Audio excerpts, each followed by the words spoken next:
Welcome to Haunting History, the podcast that reaches back into the past for the events that shocked everyone. Tales of true crime, mystery, and the macabre. And when we're lucky, the stories were true crime, history, and the paranormal me. Now, who doesn't love a good ghost story, right? Welcome to Haunting History Podcast. I'm your host, Kat. And I'm Haley. And today we are very lucky to have two guests with us. If you're like me, and you love the paranormal, I have been watching Ghost Hunters since it began. And then the new A&E version of Ghost Hunters came out. And we have two of the stars of A&E's Ghost Hunters, Brandon Alvis and Mustafa Gatollari. Did I do it right? Oh my God. I'm so proud. I did it right this time. I did. You crushed it. You're like three of like 1,000 people who said it perfect the first time. Well, don't give me too much credit. I actually write your name out phonetically. And this time, because last time I screwed up Brandon's name, I actually wrote his out too, just to make sure. That was embarrassing. It was really embarrassing. Today, we're going to talk about some of the sites that you guys investigated on Ghost Hunters. And then I believe, and I hope, fingers are still crossed, that we're going to come back and talk to you guys again about your two favorite places that you investigated that are not on Ghost Hunters. Correct? Yes? Yeah. Can't wait. So today, the first site that we're going to talk about is Fort Stanton. What I found on the New Mexico Historic website was that Fort Stanton was established in 1855 and served as a military post to control the Apache Indians. And then in 1861, the fort was abandoned to Confederate forces in the early stages of the American Civil War. The retreating forces tried to burn the fort, but a rainstorm extinguished the fire. The Confederates completed the destruction when they left only after a month's occupation. The fort returned to the Union fold in 1862.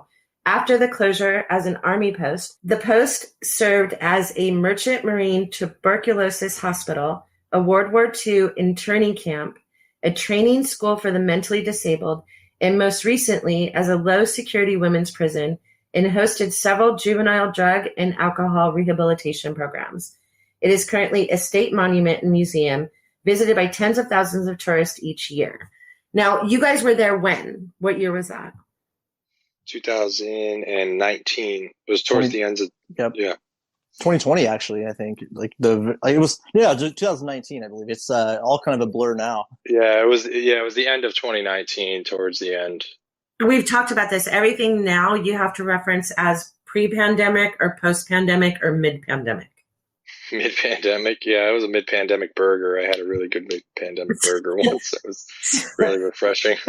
You guys were there before 2020. Yeah, all of our cases that we did for the show, our last case was we were actually in O'Hare Airport when the first COVID case came to America in the same terminal.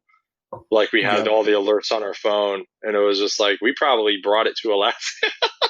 Oh, were you on your way to Alaska when you got that? Yeah. Oh, crazy.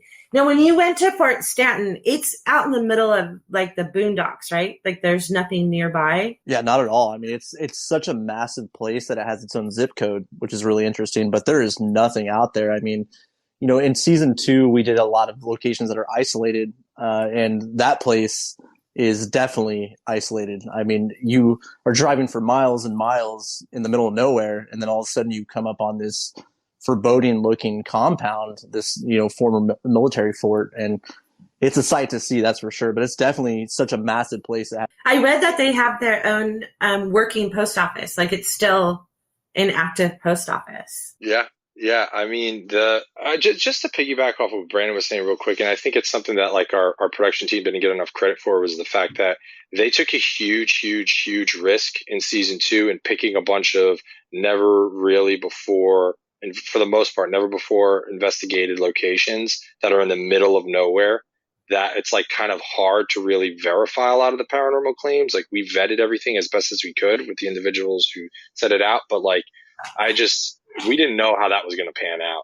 Like, you know, just from a production standpoint, you know, people like to see the greatest hits places go up. So yeah, kudos to them for finding never before heard of or investigated places for the most part. And yeah, to answer your question, it did have its own post office. Speaking of that, what are the claims at Fort Stanton? There was a litany of really interesting ones, and it varied from each location on the specific site, right? So Brandon, he had this amazing find in Fort Stanton, the same hospital where there was reports of an apparition. Some people reported seeing like a dog-like creature wandering and roaming the halls. There was reports in the church of footsteps, voices, audible voices, along with sometimes people would see a shadow figure peering through the window.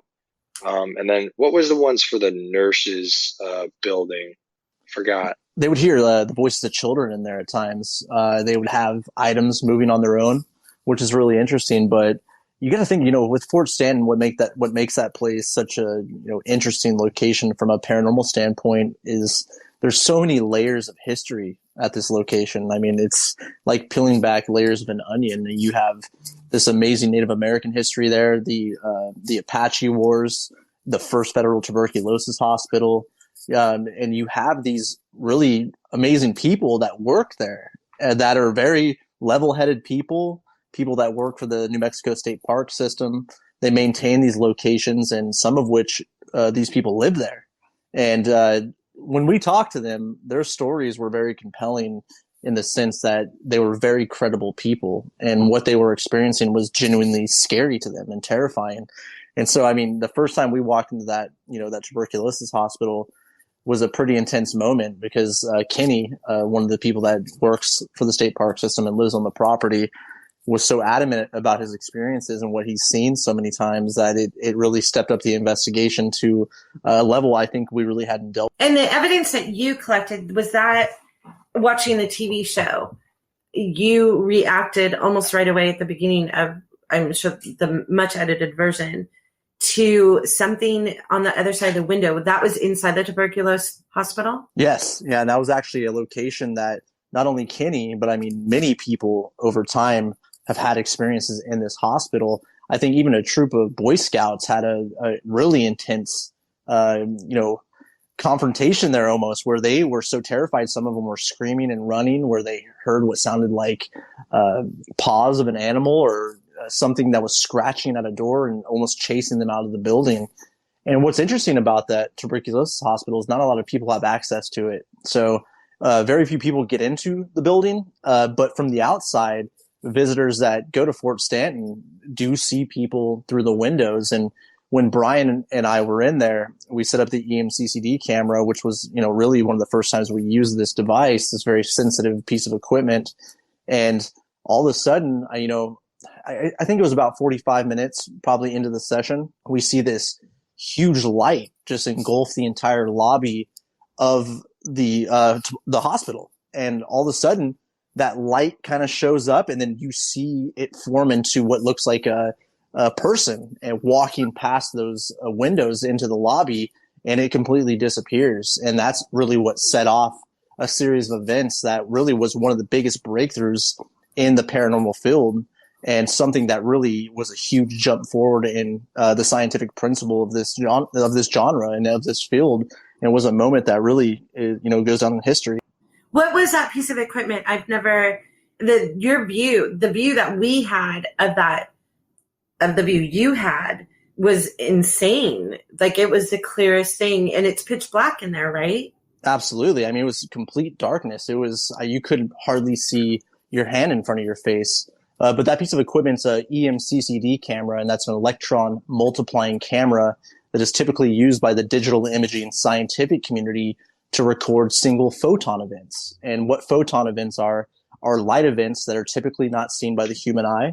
And the reason we use this device was I went to one of my scientific consultants and I asked them, from your expertise, from your scientific background and your research, if ghosts are real and there is this unexplained phenomena taking place, how would we document that? What could this possibly be?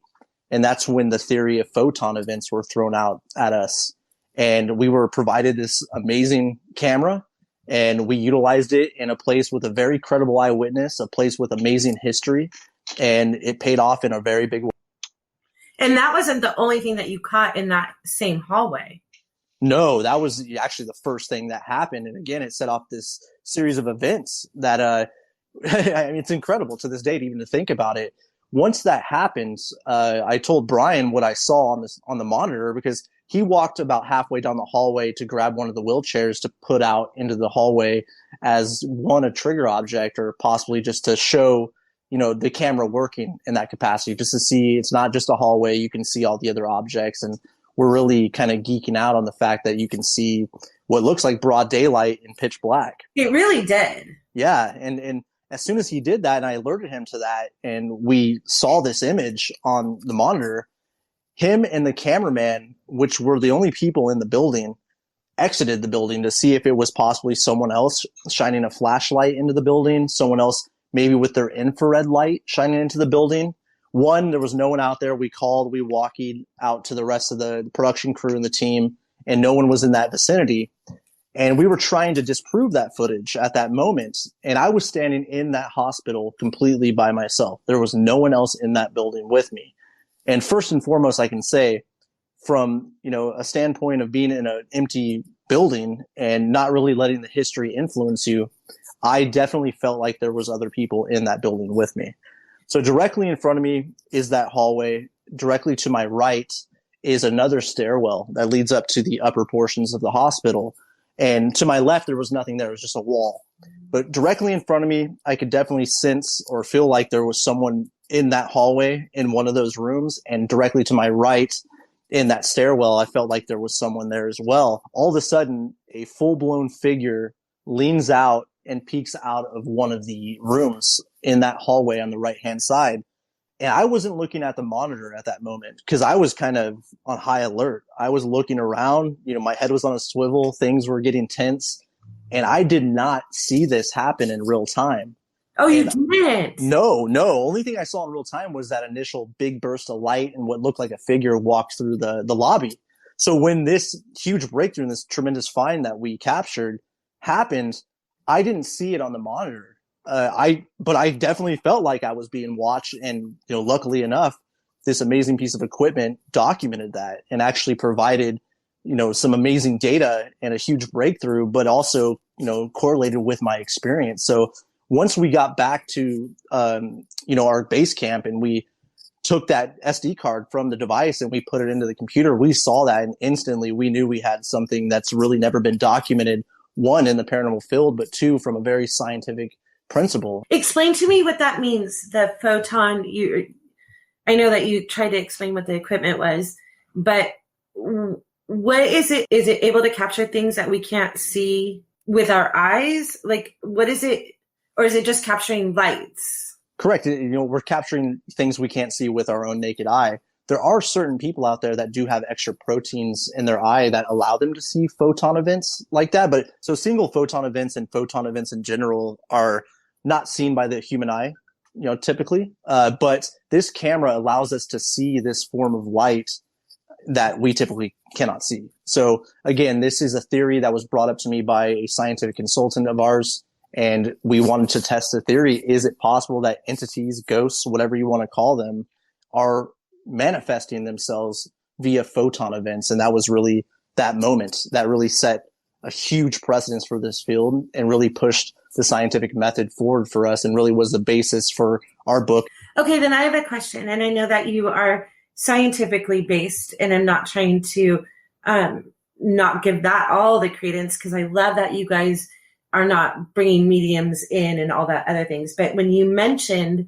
that there are people that have certain proteins in their eyes and they're able to see things that this camera can, does that also explain the fact that people see dead people, quote unquote? That's exactly the type of research I want to take it to. You know what I mean? That's something that Mustafa and I have had many conversations about. And it goes further than just the photon events. The longer and the more experience we had with utilizing this camera, we started to mount that data with environmental conditions, right, Mustafa? Yeah, that's like, there's been a number of cases where we saw correlations with photon events, light anomalies that corresponded with EVPs, that corresponded with dips in pressure, changes in, that barometric pressure. That's the big thing that we've been noticing in our research, is that anytime, for the lack of a better word, shit goes down, it's almost always correlated with either sharp increases or decreases in barometric pressure. And but Brandon, did an amazing job, talking about that incredible find at Fort Stanton. That was literally the first time we implemented it on a ghost hunters investigation. And when we were there, I just saw this piece of equipment, and I call stuff out a lot, and I'm usually not right. But this time I just had a feeling we were going to document something, and he did. And while that was going on, not while, but in that same building on the floor above it, we had, we have various pieces of equipment, and a lot of stuff doesn't get put into the show. But Daryl and I, when we're hearing stuff upstairs and we're hearing these noises and it sounds like there's people up there, and we thought we found something, down the hallway, but we kind of ruled it out because it looks like it could have been, something on the FLIR that was caused by like a window or just some type of weird, the placement of our camera.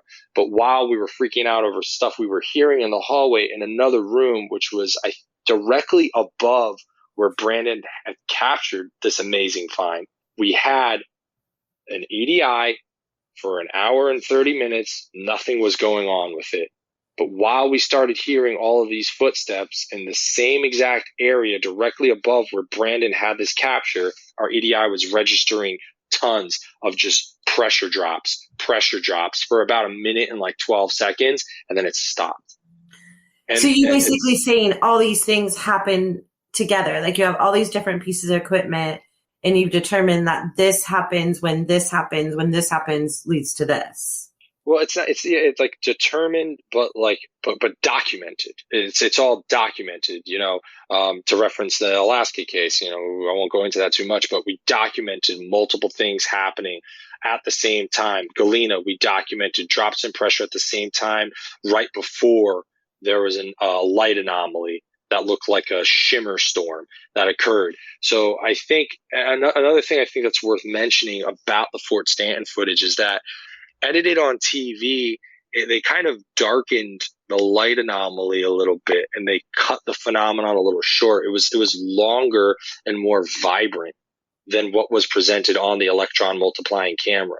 And the only type of phenomenon that really came close, it's not even the same thing, but that came close to replicating it, that we found and we did further testing, is when you light a match in front of the camera. It's a generation of an energy source in front of it. Bugs can't replicate it. When I first saw Brandon, it showed me the footage when we were back at the hotel, and we were reviewing our data. He calls me to his room, and then I go and I look at it, and immediately I was like, somebody walked in front of the camera, dude. Did it? And he's like, no. And he showed me exactly what it looked like, and I was like, what the hell is this? Like, what is this? And I don't know. I mean, it looks, when you freeze frame it at the, for like about a half a second to a second, it looks like the shape of a person. I know you're talking about the light through the window that was in the lobby. Yes. Now you guys are like, for us watching on TV, it's a fleeting moment. So it's like, condensed, yeah. Yes, I wasn't as excited about that now I am, because the way you're talking about it. But I was more excited about the shadow. The shadow is more tangible to people like me that are watching it at home or are not ghost hunters. That shadow is very tangible. It looked like a human being. Right. And what? I think those two events are connected in every way, shape, or form. I think how far apart were they? Feet. Maybe time-wise, I mean. 15 minutes. Really? Yeah, very close in time and in distance, which is interesting. And what's even more interesting is the fact that when you see this big light burst that Mustafa was talking about, and you see what looks like a person walking through that lobby, that exact spot, and we did not know this prior to our research and actually investigating, there was a stairwell in that exact spot that is now walled up. And that was told to us by the people at Fort Stanton, Tim and Kenny. They were like, guys, this is what makes this even creepier, because you don't know this. So that is an interesting thing. I think there was definitely a sense of intelligence to this whole phenomena. Mm-hmm. I felt like something, whatever this was almost drawing us out of the building. And I think whatever was there thought we all left the building, but I was still there. And I think once it peeked out, it noticed I was there, and that's why you see it retreat the way it does. And like Mustafa was saying, if you really go frame by frame with this footage, what makes the shadow in the hallway even more significant is the fact that it perfectly outlines and matches perfectly to the time period of the nurses that worked in that tuberculosis hospital. I mean, to a T. To their outfits that they would wear, I think the hat, how they had that, I don't know what it's called, habit of nurses. I don't know, the hat, the uniform thing that stands up in the front. Yeah, the uniform, that specific type of hat, the outline of it. We were looking at it, we were researching it, and it's undeniable. So it was it was probably for me the best paranormal find that I've ever encountered, ever. The other thing that happened to you at Fort Stanton was the very audible footsteps while you were in the chapel. Yes. You and Daryl were in the chapel. Yeah. The chapel, that was, a lot of times when you hear sounds, especially when you're in a building, you kind of want to just chalk it up to like, okay, maybe it's a heating system, or maybe it's an air conditioner, or maybe there's trees above the house and chestnuts are falling, or maybe it's a squirrel, or it's a raccoon or something. But Brandon had implemented the usage of these really, really awesome audio devices, ambisonic microphone. Shout out to my parents. They got me one. I couldn't get them. They're all in back order. They got me one like a while back, and I got an ambisonic, and I've been using the thing personally in events and investigations, and I love it. But because we have this ambisonic microphone, we can listen on 4 different audio channels, and we can get a really good idea of where the sounds are coming from, because experience is different than documentation, So, but while we're in the chapel, we start hearing these noises at the back of the chapel, and we start asking, whoever or whatever's there to come closer. And then it's like someone knocks against one of the pews, and then boom, boom, boom, boom, boom. I think it was like 5 different pews. So it finally came right up next to us. And the cameraman who was working with us, Kendall Welpton, who's been on tons of Ghost Hunter seasons, and he's a paranormal investigator himself. It got right next to us, boom, and then he jumped back. It was right next to us, and it came up to us. And those footsteps, I wish we could have gotten even more data. I wish we could have, gotten a voice or something, but I thought that was super significant. And, we went and we, again, tried to debunk, where are these sounds coming from? What would cause these noises to come out? And it just, I don't know. I still don't know. But it was like Brandon was saying before, there was an intelligence to it. It was reacting to our questioning. It was reacting to our exhortations to come closer, and then boom, just coming up. And it was incredible. I remember that like it was yesterday. On a scale of 1 to 10, before we move on to the next place, I mean, clearly you got evidence that no one's ever gotten before. So on a scale of 1 to 10, how would you rate Fort Stanton? Fort Stanton to me is, it's about as close to a 10 as it can get. If you want to talk in terms of like haunted to do that. Brandon, what even there's stuff they didn't even put on the show because it's just, we didn't know how to fit it in to make sense of it. But what about that tree that you had the EMCCD camera on? With Fort Stanton, out of all the cases we worked on with ghost hunters, it's got to be, from a data standpoint, number one. It has all the makings and the elements of a haunting. It's all there. But like Mustafa was mentioning with, the EMCCD camera, we took that outside and we started to try and document this area where they saw this dog-like creature, and also was an area that there was a lot of Native American rituals, and was considered Native American holy land to the people there. And so we took that camera out there, and we were, shooting in that same vicinity where they have all these rituals. I think yearly they do that. Yeah, it said on the line, it says yearly they hold a certain ritual in front of the hospital. Yep. Because of the land that it was built on. Exactly. And so we're recording and documenting for hours and hours with this EMCCD camera, and all of a sudden the trees start to glow. Like, you're seeing green and blue and red colors starting to glow on the tree, like the tree was alive, like it was living and breathing, which, I mean, it is, but you're seeing these amazing photon events take place in the same exact area. Was it paranormal? I don't think so. I think it was a natural phenomena, but there's something about that specific piece of land at Fort Stanton that just has something going on. And we actually documented that with the EMCCD camera. And it looks like an acid trip or something. It's one of the craziest things I've ever seen. You know what I forgot to ask you? You guys referenced room 201 in the hospital. What was the deal with room 201? I believe that there was in 201, there was some type of like gnarly claim having to do with some of the people who stayed there. So it wasn't anything that you guys had. That was where the instance with the Boy Scouts took place.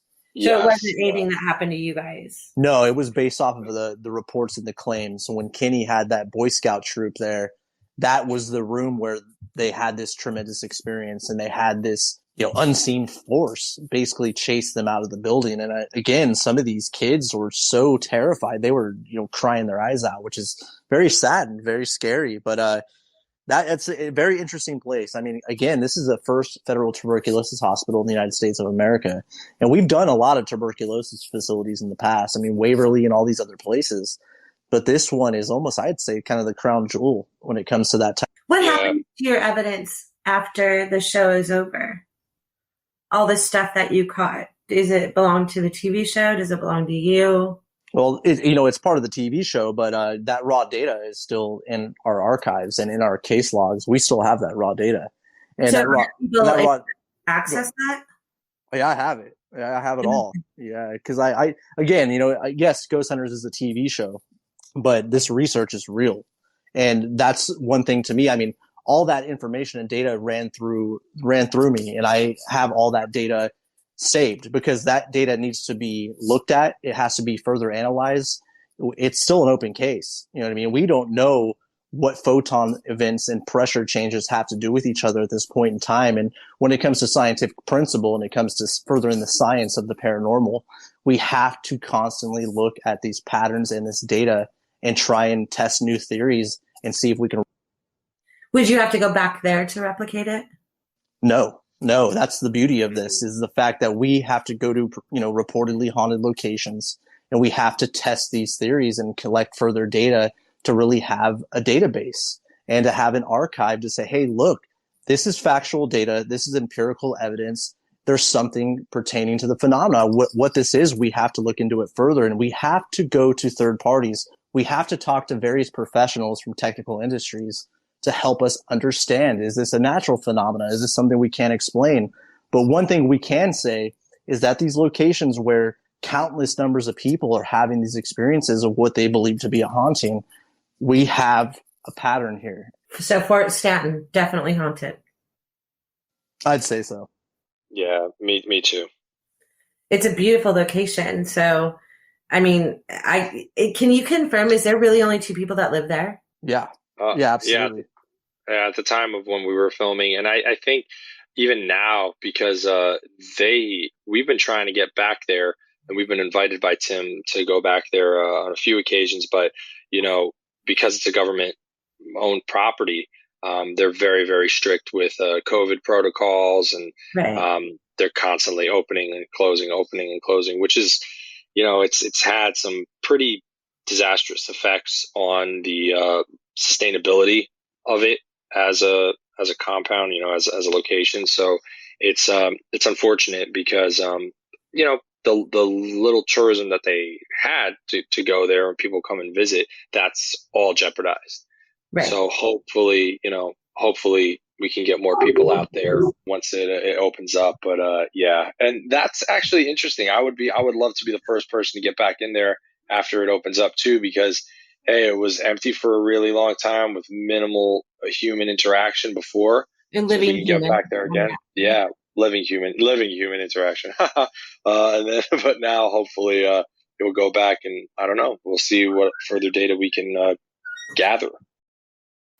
For more information about the book that Brandon mentioned earlier in this episode, Elements of a Haunting, Connecting History with Science to Uncover the Greatest Ghost Stories Ever Told by Brandon, Alvis, and Mustafa Gatollari. Please go to brandonjalvis.com for pre-order information, or you can go to our website at hauntinghistorypodcast.com, and we will have a link in our episode webpage. Thank you for listening to this episode of Haunting History Podcast.